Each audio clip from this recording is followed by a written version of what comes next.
پھیلا دیا، اسی نے زمین میں سے اس کا پانی نکالا اور چارہ اگایا اور اس پر پہاڑوں کا بوجھ رکھ دیا، یہ سب کچھ تمہارے اور تمہارے مویشیوں کے فائدے کے لیے کیا۔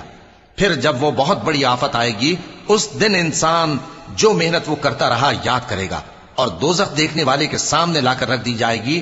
اب جس نے سرکشی کی اور دنیا کی زندگی کو مقدم رکھا تو اس کا ٹھکانہ دوزخ ہی ہے، اور جو اپنے پروردگار کے سامنے کھڑے ہونے سے ڈرتا اور نفس کو بیجا خواہشوں سے روکتا رہا تو اس کا ٹھکانہ بہشت ہی ہے۔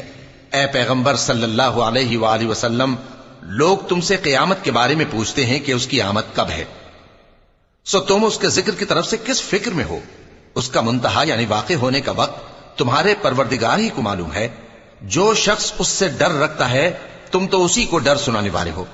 جب وہ اس کو دیکھیں گے تو ایسا خیال کریں گے کہ گویا دنیا میں صرف ایک شام یا ایک صبح رہے تھے۔